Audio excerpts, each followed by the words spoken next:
Olá, eu quero compartilhar com você sobre um tema extremamente importante e bem já sacramentado na fé cristã, que é o tema Trindade, né? Porque nós defendemos que nós somos monoteístas, né? Cremos num único Deus e ao mesmo tempo entendemos esse Deus como um ser trino, né? Triuno.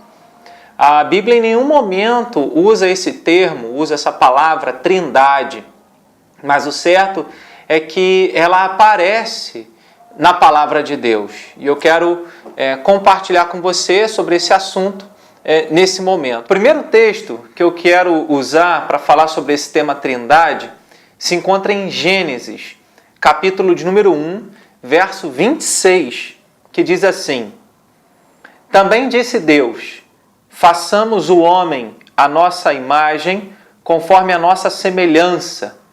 Também tenha ele domínio sobre os peixes do mar, sobre as aves dos céus, sobre os animais domésticos, sobre toda a terra e sobre todos os répteis que rastejam pela terra.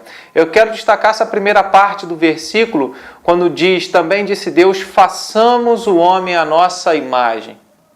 Por que o autor aqui, Moisés, que registra esse trecho, que escreve o Pentateuco, o primeiro livro aqui, Gênesis, porque ele usa a expressão façamos, né, como se Deus estivesse reunindo consigo mesmo, como se houvesse ao lado dele outros deuses. Na verdade, o Antigo Testamento ele não é tão claro com respeito à Trindade, um Deus, um único ser, uma essência, uma única substância em que se divide, em que existe, subsiste em três personalidades. Então a gente encontra logo nos primeiros versículos do capítulo 1 também, de Gênesis: no princípio criou Deus os céus e a terra. Então Deus criou todas as coisas, que seria Deus no sentido de Pai. E aí, logo depois, no verso de número 2, diz que a terra, porém, estava sem forma e vazia, havia trevas sobre a face do abismo e o Espírito de Deus pairava sobre as águas. Então a gente tem o Deus, o Pai, o Espírito. E logo no versículo de número 3, diz assim: disse Deus, haja luz. Quando nós lemos o Evangelho de João, no capítulo de número 1, já nos primeiros versículos do Evangelho de João, capítulo de número 1, ele diz assim: no princípio era o Verbo, e o Verbo estava com Deus, e o Verbo era Deus. Ele estava no princípio com Deus, todas as coisas foram feitas por intermédio dele, e sem ele nada do que foi feito se fez. A vida estava nele e a vida era a luz dos homens. E ele vai mencionando, já no versículo de número 14 do capítulo 1 do Evangelho de João, ele completa dizendo: e o Verbo se fez carne e habitou entre nós, cheio de graça e de verdade, e vimos a sua glória como do unigênito do Pai. Então, juntando o Evangelho de João capítulo 1, nesses primeiros versículos, 1 ao 3, depois o verso 14... com Gênesis, capítulo de número 1, a gente entende que o Pai criou, o Espírito Santo pairava sobre a superfície das águas, ou seja, ele estava presente no momento da criação, e quando Deus disse, haja luz, ali o verbo, a palavra criadora de Deus, o apóstolo João interpreta isso como sendo o próprio Senhor Jesus, antes de encarnar. Então ele diz que o Verbo estava no princípio com Deus e tudo foi feito por intermédio dele. E sem o Verbo nada se fez. E depois, logo em seguida, no verso 14, ele menciona que o Verbo se fez carne. E aí é uma menção à encarnação da segunda pessoa da Trindade, que é o Senhor Jesus. Então essa é a primeira ideia. O Antigo Testamento ele não era tão claro com respeito à Trindade, mas sim um Deus em que ele existe mais do que uma pessoa, né? Prova disso são as manifestações que nós temos no Antigo Testamento, quando servos de Deus tiveram encontro, receberam uma mensagem do anjo do Senhor, e na maioria das vezes que aparece anjo do Senhor, é uma referência à segunda pessoa da Trindade, que nós conhecemos nas páginas do Novo Testamento como sendo Jesus, porque um dos fatos importantes da gente mencionar é que em alguns momentos o anjo do Senhor recebeu sacrifício, ou seja, recebeu culto, recebeu adoração. E na palavra, em toda a Bíblia, algo que é claro, que só Deus recebe culto, só Deus recebe adoração. E quando o anjo recebeu esse culto, esse sacrifício, isso no Antigo Testamento, o anjo do Senhor, é uma menção de que é Deus. E aí vários episódios a gente tem nesse sentido, de que as pessoas que depois que mencionaram, olha, vimos o anjo do Senhor, e aí então agora nós vamos morrer porque vimos Deus face a face. Então essa é uma ideia no Antigo Testamento. O Novo Testamento já traz isso de forma mais clara, porque nós temos, e principalmente ali no batismo de Jesus, logo no início do ministério de Jesus, nós encontramos essa expressão. Diz o Evangelho de João, capítulo 1, verso 32, e João testemunhou dizendo, viu o Espírito descer do céu como pomba e pousar sobre ele, sobre Jesus. Eu não o conhecia, aquele, porém, que me enviou a batizar com água, me disse, aquele sobre quem vires descer e pousar o Espírito, esse é o que batiza com o Espírito Santo. E aí, então, nós entendemos que ali a presença do Espírito Santo descendo em forma de pomba, o Senhor Jesus, e aí nós encontramos também, não aqui no Evangelho de João, mas no Evangelho de Mateus, quando trata do batismo de Jesus, usando essa mesma ideia, só que ele tem um acréscimo. Ele menciona a expressão, uma voz do céu. Diz o capítulo 3 de Mateus, verso 16. Batizado Jesus saiu logo da água, e eis que se lhe abriram os céus, e viu o Espírito de Deus descendo como pomba vindo sobre ele. E eis uma voz dos céus que dizia, este é o meu Filho amado, em quem me comprazo. Então, a voz que fala, este é o meu Filho amado, em quem me comprazo, a voz do Pai, Jesus, o Filho, sendo batizado, e o Espírito Santo presente ali. Existem outros textos que são claros a respeito da divindade de Jesus e do Espírito Santo. Por quê? O Pai é algo mais claro, para a gente entender. Mas Jesus, ele aceita a adoração.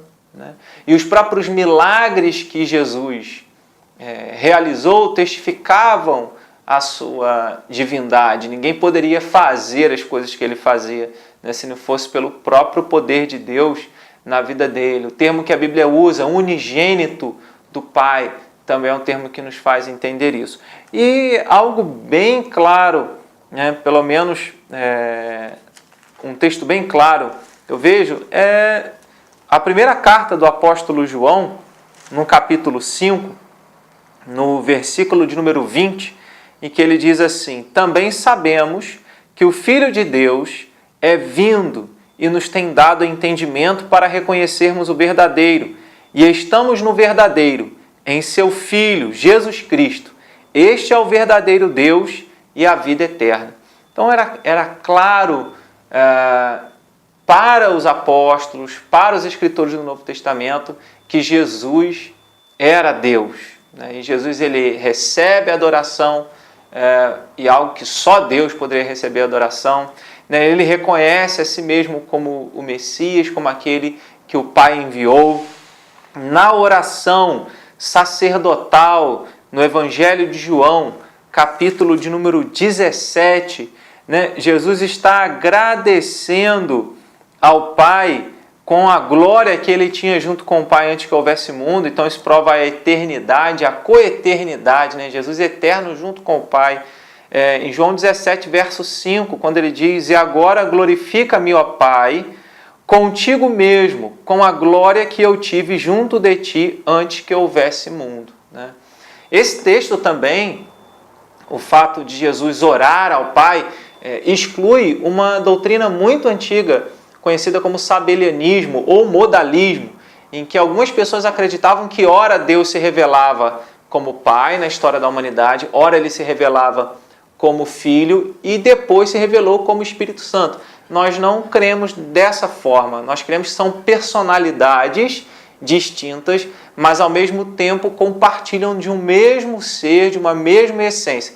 É um mistério, na verdade, e que nós aceitamos pela fé e pela confiança que nós temos de que a Bíblia verdadeiramente é a palavra de Deus, né? Então aqui eu entendo que esses textos seriam suficientes para nos falar sobre a divindade de Jesus, né? Com respeito ao Espírito Santo, um texto que fica claro também para nós é Atos dos Apóstolos, capítulo de número 5, e logo nos primeiros versículos diz assim: Então disse Pedro, Ananias, por que encheu Satanás teu coração para que mentisses ao Espírito Santo, reservando parte do valor do campo? Conservando porventura não seria teu, e vendido não estaria em teu poder? Como, pois, assentaste no coração este desígnio? Não mentiste aos homens, mas a Deus. Então, Pedro, quando faz essa crítica a Ananias, em Atos 5, versos 3 e 4, primeiro ele menciona como se Ananias tivesse intentado no coração mentir contra o Espírito Santo.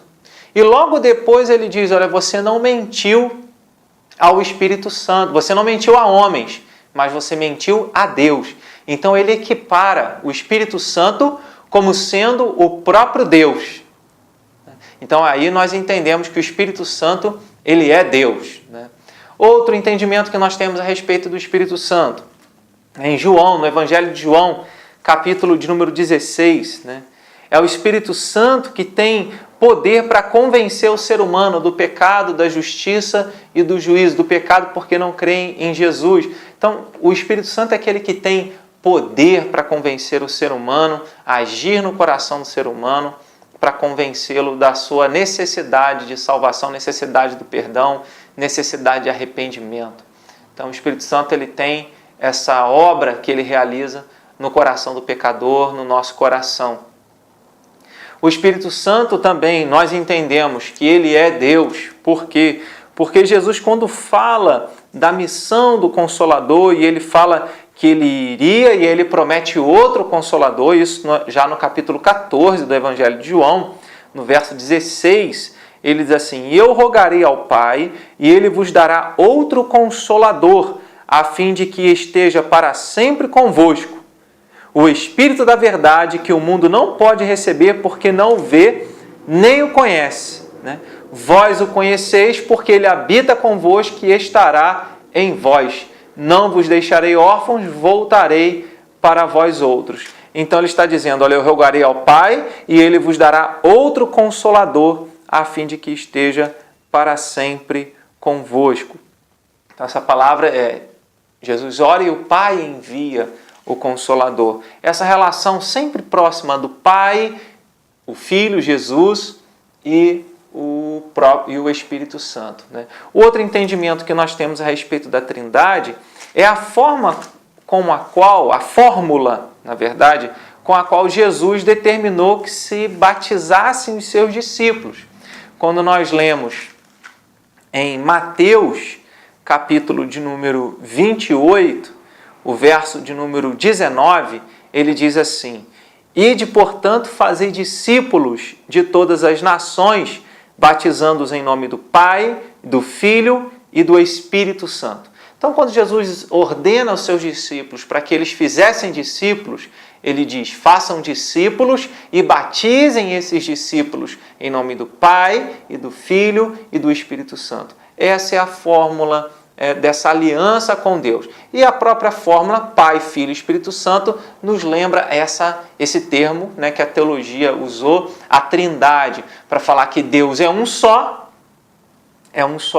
mas ao mesmo tempo ele existe em três personalidades, né, três pessoas, de maneira que o Pai não é o Filho não é o Espírito. Eles são pessoas, personalidades distintas, mas eles compartilham a mesma essência.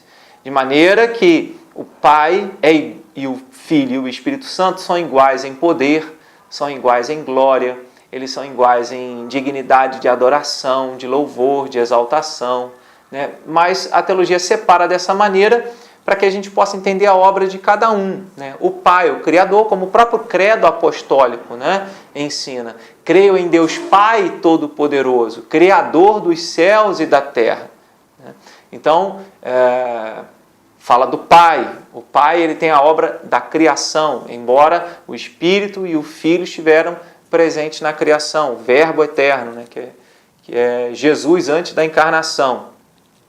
Depois o credo ele menciona: creio em Jesus Cristo, seu único Filho, nosso Senhor, né? E ele vai mencionar a obra de Jesus Cristo. Creio no Espírito Santo, né? E aí então nós entendemos a Trindade dessa forma. Esses são alguns textos, né, que nos mencionam sobre isso. A gente poderia mencionar outros, como quando Paulo escreve a Timóteo, né, na sua primeira carta, no capítulo de número 2, no verso 5, ele diz assim: porquanto há um só Deus e um só mediador entre Deus e os homens, Cristo Jesus, homem.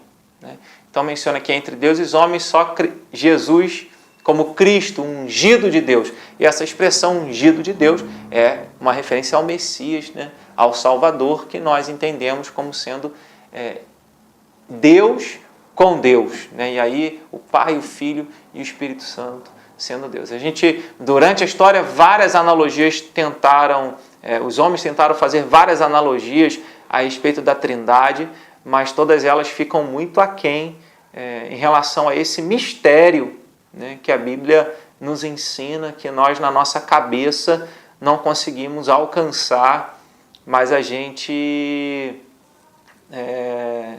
crê porque a Bíblia nos revela assim. Várias pessoas tentaram fazer analogia com o ovo, né? Você olha para o ovo, é uma coisa só, mas você tem a casca, você tem a gema e você tem a clara. 3 elementos, mas formando uma coisa só. Tentaram fazer uma analogia com o Sol. Você tem a massa do Sol, que seria o Pai, você tem o Sol, você tem a luz, que seria o Filho, e você tem o calor, que emana da luz, né? E aí seria o Espírito Santo, né? Outras analogias, né? Eu já imaginei uma analogia como um ser siamês, né? Às vezes a gente tem aí gêmeos siameses ligados, um corpo só com 2 cabeças. Eu fiquei imaginando 3 cabeças, né? 3 formas de pensar, 3 maneiras de se relacionar como pessoa, 3 mentes, mas num único ser. Mas todas essas analogias estão aquém de quem verdadeiramente é o nosso Deus. Ele é o Deus Pai, Filho e Espírito Santo, né? Assim também a própria bênção apostólica, que fala que o amor de Deus Pai, a graça do Filho e a comunhão do Espírito seja sobre o povo de Deus. A própria a fórmula da bênção apostólica também nos remete à Trindade, porque Deus, ele é Pai, ele subsiste em Pai, Filho e Espírito Santo. E eles são 3 pessoas, mas a mesma essência, o mesmo poder, a mesma glória, de maneira que se eu adoro um, eu estou adorando ao outro, né? E assim nós entendemos, fazemos essa distinção para separar a obra de cada um. O Pai criou, o Filho salvou e o Espírito Santo regenerou, aplicou essa obra de salvação no nosso coração. Tá bom? Que Deus assim te abençoe e que você procure estudar mais e assim conhecer mais sobre as doutrinas básicas da fé cristã, como essa, a doutrina da Trindade. Que Deus te abençoe.